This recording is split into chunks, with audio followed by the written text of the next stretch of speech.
You know, every town has its ghosts. I'm talking about the buildings, the old roads, the ways of life that have just vanished. Today, we're going to dig into the story of one little English village, Brixton. And through its story, we're going to try and understand a much bigger question. What happens to the soul of a community when the world it was built for completely disappears? Our guide for this is a fantastic little local history booklet, just packed with memories of a world right on the edge of massive change. Our story really kicks off right here, with this one photograph from the 1940s. Now, this isn't just some quaint, old-timey cottage. It's one of those ghosts I was talking about. This little house was once a familiar landmark, a real piece of the village's identity. But the pressures of the modern world, well, they were coming, and they would literally erase it from the map. This single image, it holds the entire story, everything that was lost, and maybe what was gained. So to really get what was lost, we have to go back. We need to visit the world that existed before all this change. So let's take a step back in time to old Brixton. We're talking about a community that was pretty much self-sufficient, connected more by footpaths and traditions than by motorways and schedules. This map from about 1920 tells you pretty much everything you need to know. Just look at it. The village was this tiny little cluster of buildings, almost adrift in a sea of fields and farms. And this wasn't just about geography. This was a way of life. The rhythm here wasn't dictated by a commuter train schedule. It was dictated by the seasons. Life really revolved around just a few key places, like the village school.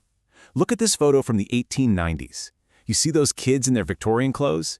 They're standing near elm trees that were planted way back in 1677. Just think about that for a second. By the time this photo was taken, those trees were already over 200 years old. This was the absolute heart of a deeply rooted community, where generations grew up under the very same branches. The real backbone of this world was farming. It was embodied by people like Mrs. Mary West, who we see here at Fordbrook Farm. For centuries, farms like this weren't just businesses. They were the village's lifeblood. They provided food, they provided work.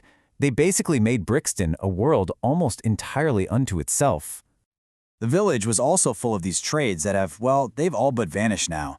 This right here was the wheelwright shop, absolutely essential for repairing carts and farm tools. A man named James Mann ran the shop for 25 years. His entire profession, a cornerstone of the local economy, was about to be made totally obsolete by technology. So what happened, right? How did this quiet, self-contained little world start to change so dramatically? Well, there were two really powerful forces that were about to arrive, and they would connect Brixton to the wider world forever. The first engine of change was the railway. I mean, think about this. Before 1898, a trip to the nearby city of Plymouth was a huge deal. You had carriers that would take you, but they only ran twice a week. But then, the new railway line showed up. And suddenly, daily commuting wasn't just possible, it was easy. That invisible wall that separated the village from the city, it had been breached. And that forever changed what it meant to live in Brixton. So, if the railway opened the door, the Second World War basically kicked it right off its hinges. The war effort pulled men away from the farms and the old village trades and put them into jobs at these massive naval dockyards.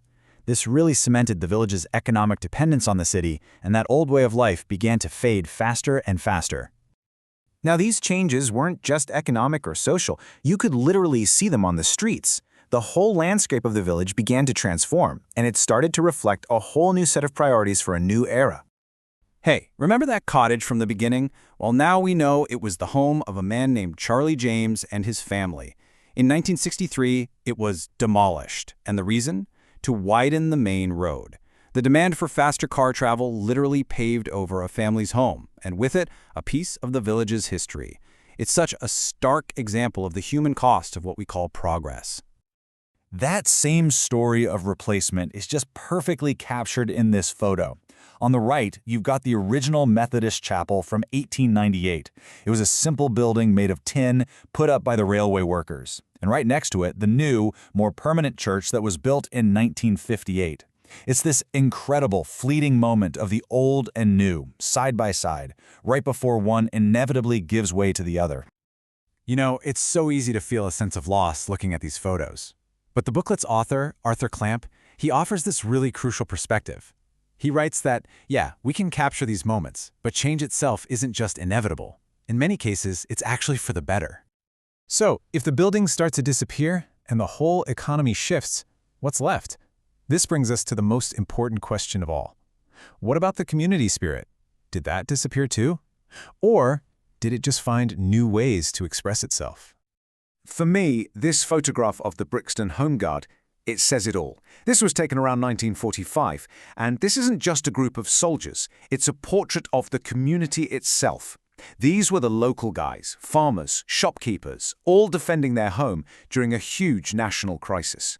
You see, you can demolish a cottage, but you can't demolish that kind of collective spirit. And it was that enduring spirit that fueled the creation of a whole new Brixton. Post-war housing estates were built, then a modern school and a vibrant community center. And in this really remarkable reversal, the village that people once had to leave for work, it became a place that people actively chose to move to, especially for retirement. The community didn't die, it just reinvented itself. And that leaves us with this final thought. The story of Brixton shows us a physical world that's, well, it's largely vanished. The wheelwright, the old cottage, the quiet country lanes. But it also shows us a community spirit that adapted, rebuilt, and ultimately endured. It really makes you wonder, for any town or city that we love, what is its soul? Is it in the buildings that we can see and touch, or is it in the connections between the people who actually live there?